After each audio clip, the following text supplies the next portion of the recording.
Anas na eeggataa dirreen toloota. Anas na eeggataa dirreen toloota. Anas na eeggataa dirreen toloota.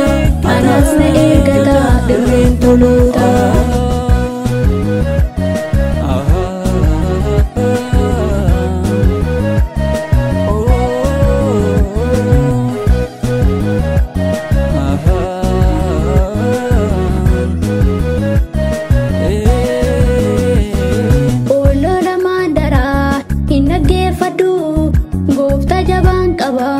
Kaloleen namoosisu biyyi raafame umtuu narraasu.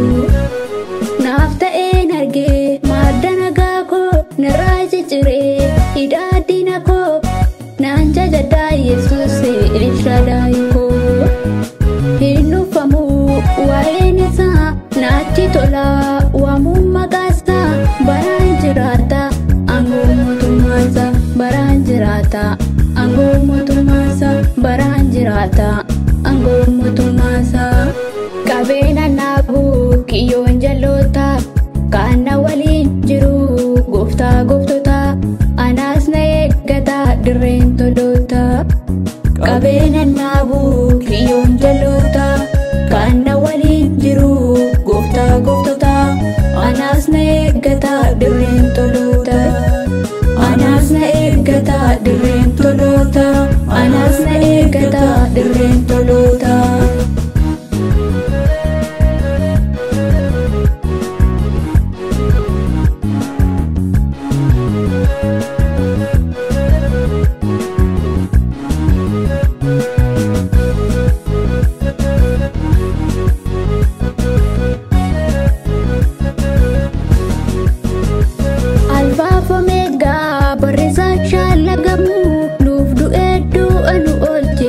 Maqaasaa eebbifamu abdii amansiisaa tirkannee humtuu nurraasu beelliif gidiraan baay'atuyyuu Kiristoosiin gargaan nu baasu.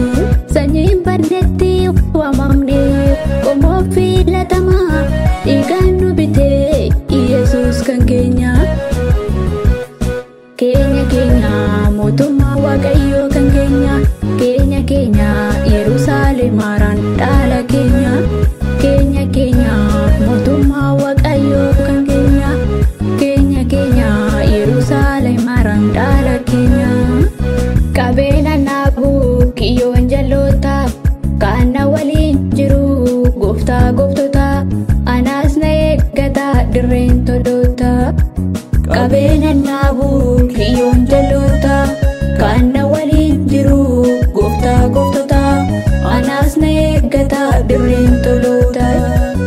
Anas na eeggataa dirreen toloota. Anas na eeggataa dirreen toloota.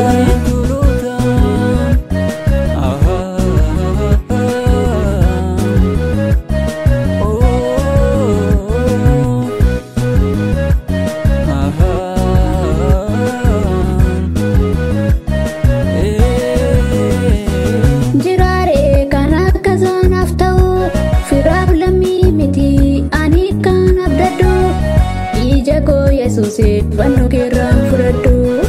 Na jaalatee jira naatti lakkoofne mudaa koo gaafa na dhiisee firrii filamneen koo isaan natti goree na qaabee harka koo. Ani abbaa keessaa abbaanis na keessaa jaalalaan na booji'ee harkisaa araara qabeessa. Ani abbaa keessaa abbaanis na keessaa jaalalaan na booji'ee harkisaa araara qabeessa. Harkisaa araara qabeessa. Harkisaa araara qabeessa. Harkisaa araara qabeessa. Harkisaa araara qabeessa. Harkisaa araara qabeessa. Harkisaa araara qabeessa. Harkisaa araara qabeessa. Harkisaa